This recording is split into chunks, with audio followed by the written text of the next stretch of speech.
Fada jen faro terji Cameroon do hira Alaji Amadou Djibo latti president maga Fada jen faro terji Cameroon do hira Alaji Amadou Djibo latti president maga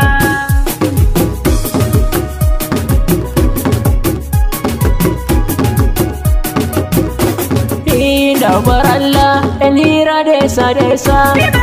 Dabaralla en dukka duniyaru Fada jen faro terji Cameroon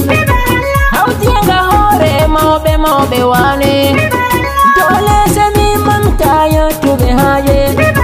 Marbe jawle marbe sefa Fada jen faro ter manju hande hira Jerke endo damai rame londo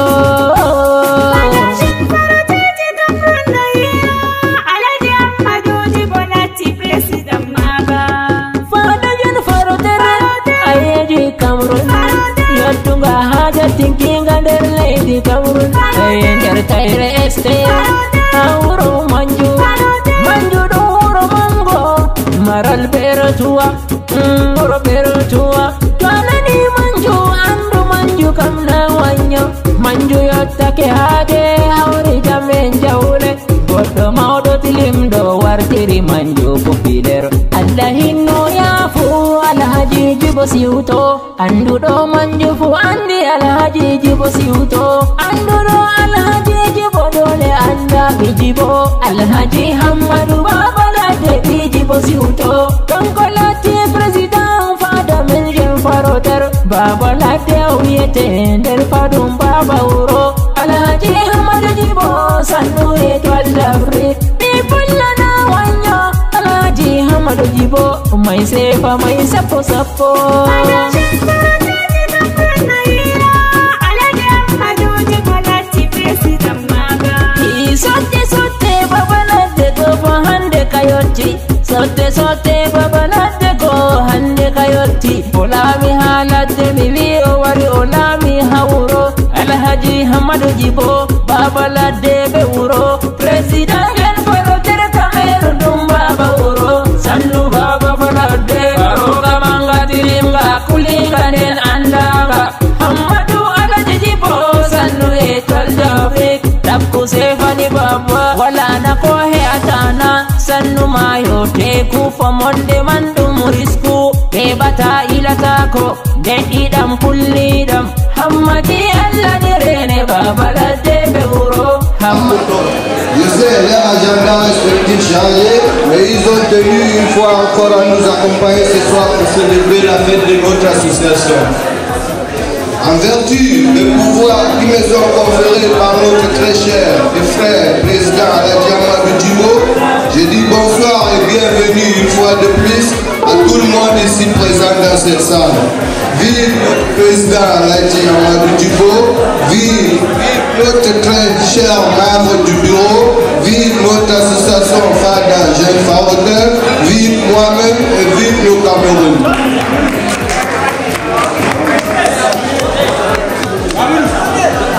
Dans ce magnifique lieu ce soir, à l'occasion de la fête organisée par les jeunes faroteurs, dont le président est Alaji Amadou Djibo, mon très cher grand frère, merci d'avoir sacrifié votre précieux temps pour être avec nous ici ce soir. Profitez de la fête.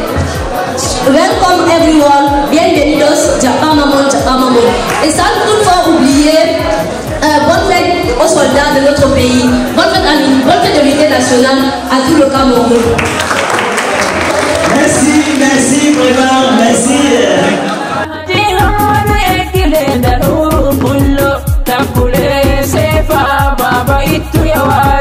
Amadou ekile andarene baba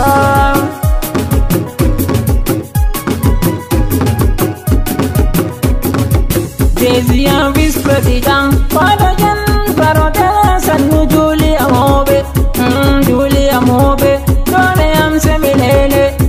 Julie Amobe Gorko Aisha Misani Gorko Umamatu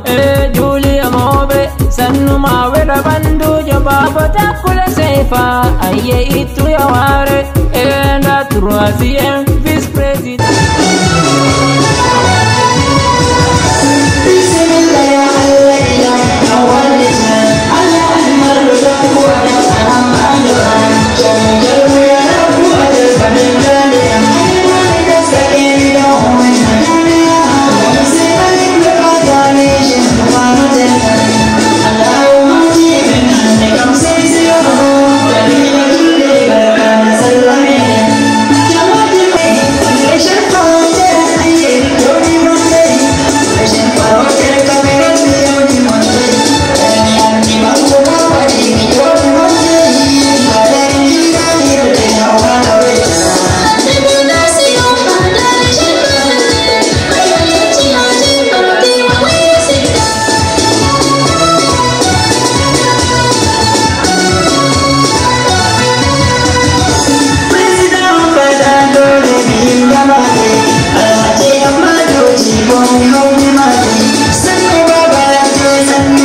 Assalamualaikum warahmatullahi wabarakatuh.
ɓe ummoyiɓe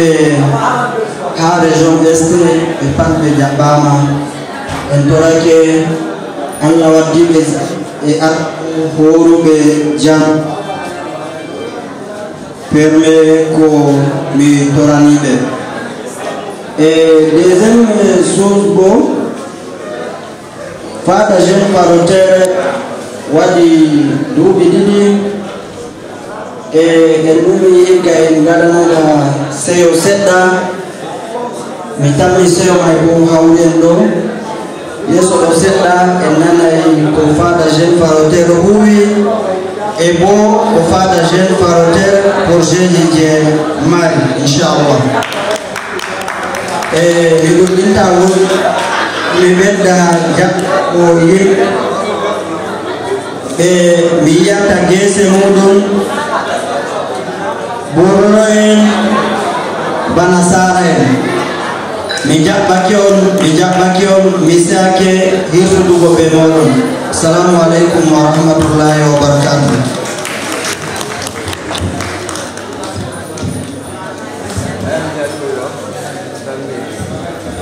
Continua.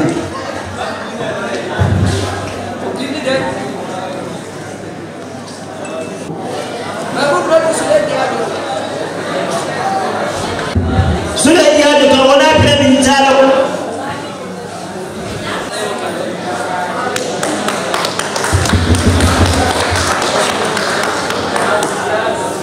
Sudah ya, kalau yang kami jangan sudah dia lima ini. Assalamualaikum berrinaɓe hande ka inchallah sollare wodi yeeso babalande inchallah to Allah moy ngam yimɓe mbayriɗo iraɗo waɗa sewgo ngo en kawri hande ko kay goɗɗo feere no hande ɓenɗum waray gare maɓɓe ton ɗum.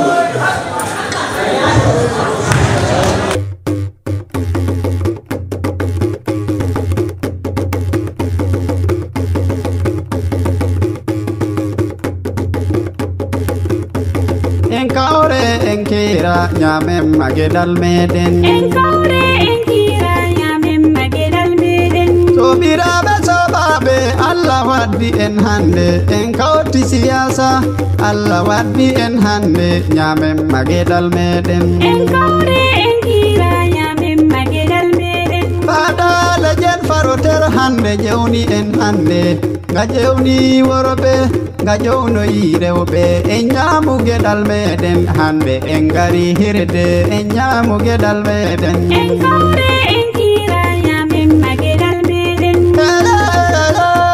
Sobiraɓe en kawri siyasa hande dere ɓere tuwa este en ñaamu geɗal meɗen. Enkawre enkira nyamem magedal meden. Sobiraɓe sobaɓe Allah subhana en hayro en kawri siyasa fengme Allah seniɗo subhana en hayro en ñaamo geɗal meɗen. Enkawre enkira nyamem magedal meden. Hamile ɗuma yowa hamile ɗuma diga président Fada Hammadou Djibo Allah seniɗo subhana en hayro ñamem geɗal meɗen. Enkawre enkira nyamem magedal meden. Alhaji Hammadou Djibo ɗum baba ladde baba wuro Hammadou Alhaji Djibo Allah maɗo hokkuma Allah seniɗo hokkuma en kawti beretuwa ɓe dalila Fada jen farotere Allah subhana en hayru ñamem geɗal meɗen. Enkawre enkira nyamem magedal meden. Sobiraɓe en kawti beretuwa min sule ɗiya jodami yottake mi wari mi lela on sobaɓe feere feere en kawti beretuwa Allah saniɗo subhana en hayru ñamem geɗal meɗen. Enkawre enkira nyamem magedal meden. Alhaji Hammadou ɓinguel eggile Allah seyne Alhaji Hammadou ɓinguel eggile président jeunesse Allah seniɗo subhana en hayru ñamem geɗal meɗen. Enkawre enkira nyamem magedal meden. Hamile mileluma alaji Mahmoudou Bibaraya alaji Mahmoudou Bibaraya conseil Disamba anfu mileluma alla senido hawri en hande nyamem magedal meden en kawre en kira nyamem magedal meden mileluma Julia mobe Allah waduma Julia mobe sobajo be amana anfu mileluma hatoe Julia mobe dum president buskuda jodi do bertuwa Allah sanido subana en hayru nyamem magedal meden en kawre en kira nyamem magedal meden Alhaji Ilyasa wombo Alhaji Ilyasa Alhaji Isa gamankel jappama e wargo mada Alhaji Abdou Saje anfo mi jabbima hato e bello bi ko diyal mi jabbima jodi do betare komandon bi ardo sajo Allah senido wadduma sobajo en kebi souvenir hirdende e nyamuge dal meden en kawre en kira nyamem magedal meden hamilela on sobabe en gari hate yunu Abdou betare Allah senido wadduma beretuwa este en kebi souvenir hirdende e nyamuge dal meden en kawre en kira nyamem magedal meden Hammadou Tasi pullo dawrankejo Aliyu Tasi Saidu Tasi anfu mileluma jodi betare to Aminu sofer sinua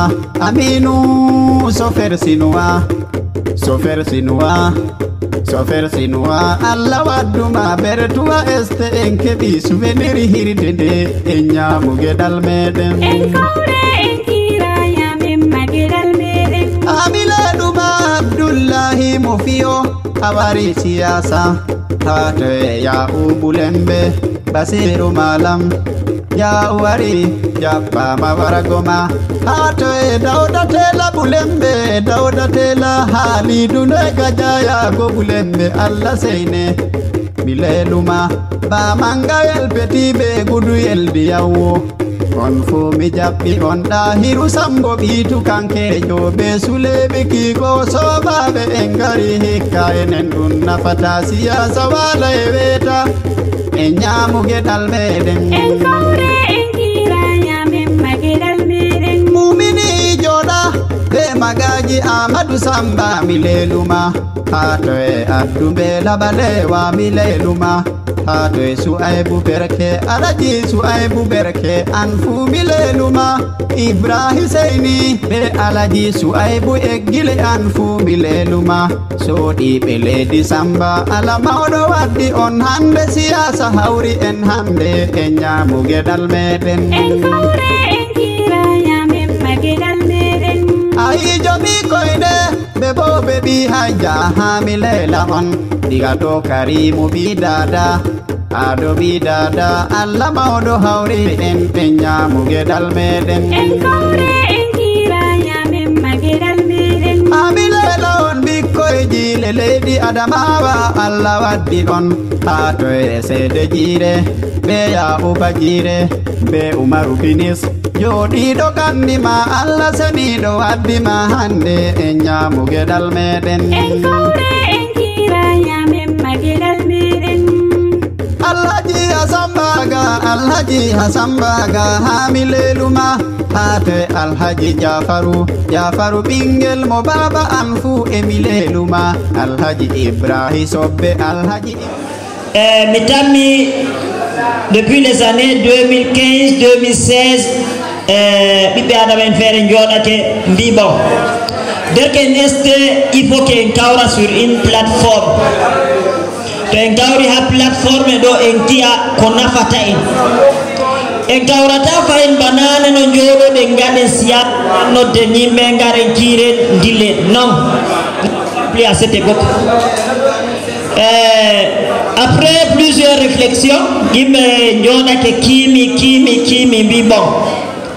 Fada Jeune Faroter, pourquoi Fada Jeune Faroter? To yimɓe nani Fada Jeune Faroter numa kayi on est allé gaspiller de l'argent e jatani ko kaccede ko kayem iɓa kaccede nu c'est pas le cas. Il ne m'a donné de choisir ça au hasard comme ça aussi parce que t'as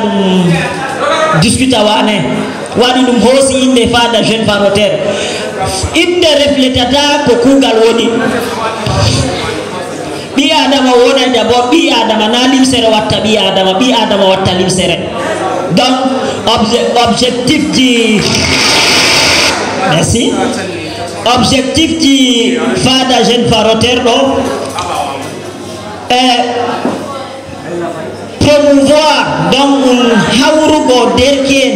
en andi joni problème ji marden ha est et partout d'ailleurs dans notre pays le Cameroun en andi problème ji jeune wobbe kuwata wobbe jangata wobbe jangi ke bay kuude wobbe kuwa kuude jahata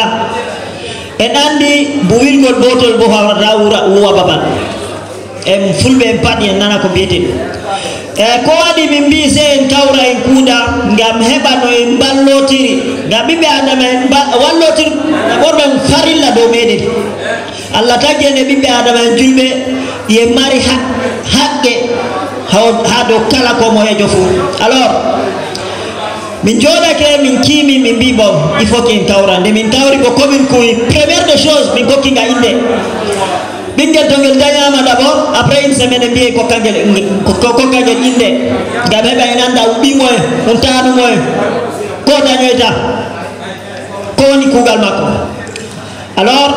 min kokkinga fada jeune faroter parce que nous sommes des jeunes et mbi qui dit jeune bo dit ambiance pas dans le sens négatif pardon ambiance pas dans le sens négatif qui dit jeune bo dit ambition. Alors min créé fada jeune faroter min légalisinga min garaninga inde en 2018 mbi il faut qu'en dara quand même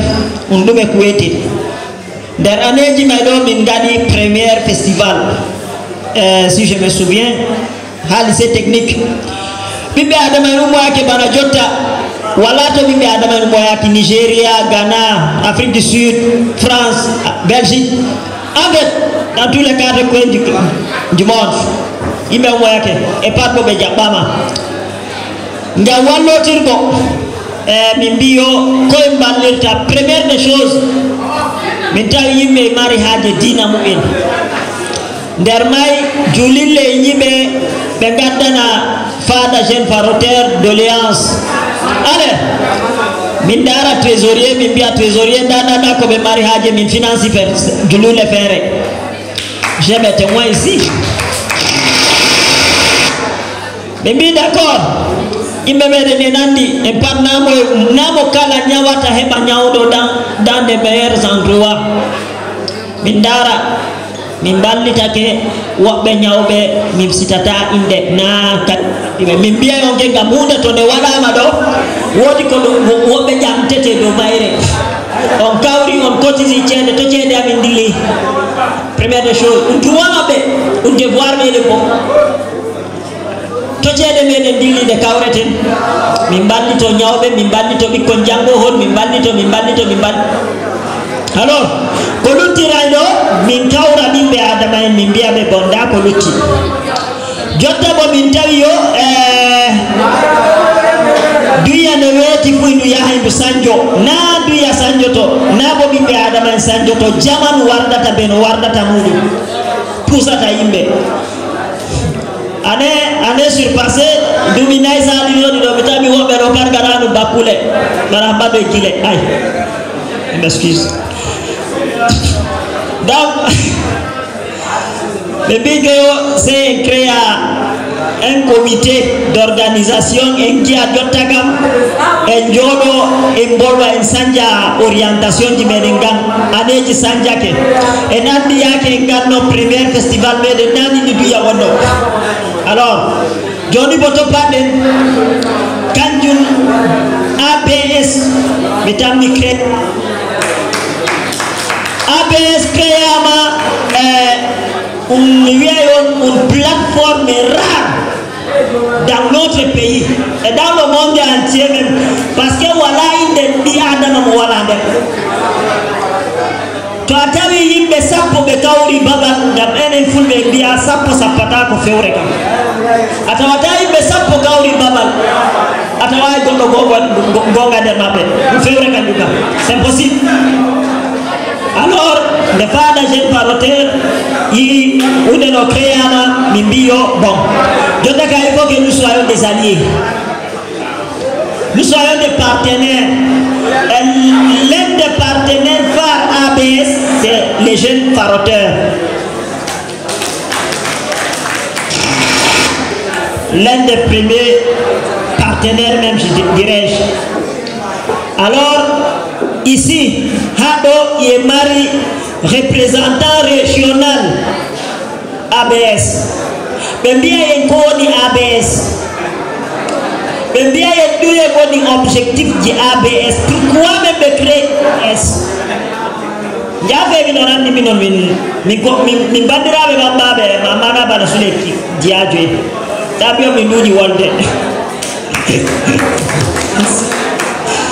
donc ɓe mbiya yen ko waɗi ɓe créé ABS ɗumen nga yiɗi tonga fayi tonga woni joni a quel niveau ɓe goni. Donc en attendant que ɓe darta agendaji maɓɓe ɓe tefa ko ɓe mbiyata en min ƴewnana en artiste feere o wara o salo ɗo entre temps min gaɗa entretien be yimɓe ABS min kefta ɗume mbiyete. Je ne suis pas un expert mi anda mi wonayi, je n'ai pas le monopole du savoir sur ABS, mais il y a des experts pour ça. Et remet à César ce qui appartient à César. Merci beaucoup. Et ici maintenant il y a un artiste feere on a dit Cameroun,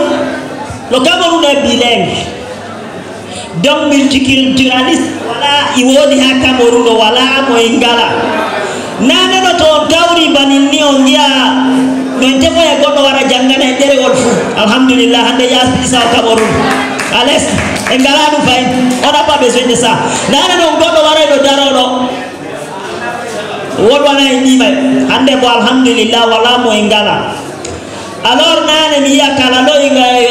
ngende ho artiste ho ay no kayu to jotta on a tout artiste robé maubé bikoy une de mes jeunes sœurs ici elle s'est présentée ici, j'étais ému vraiment nane no do tebe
Baba ladde baba wuro en mbayri no hawtugo kanko noddi no wi kawten nder lesdi bertuwa lesdiraɓam on fuu moɗon wala mo mi yettani Allah accuɗen en fuu men ngam mi fotai mi limtida on mi yetti ɗo jamaje komi wonno nomination ha canal debbo ɓe gorko julɗo ɓe tana julɗo mi yetti on on pat ngam wala mo subayam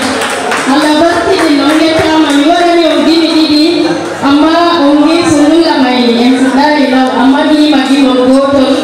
luttuɗi may bo ɓawo on foti on nana risani dérange pas mi yetti on derɗiraɓe jide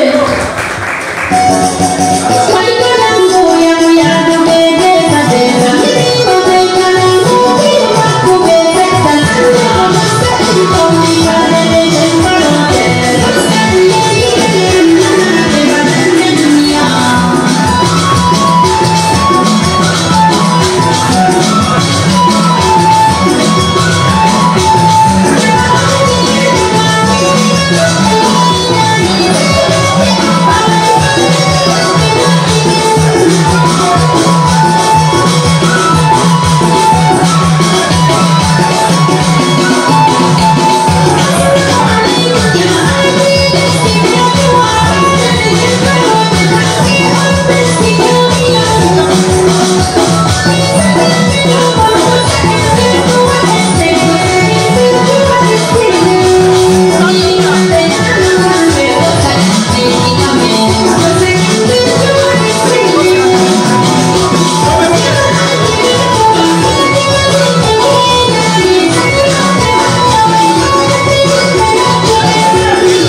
Vamos a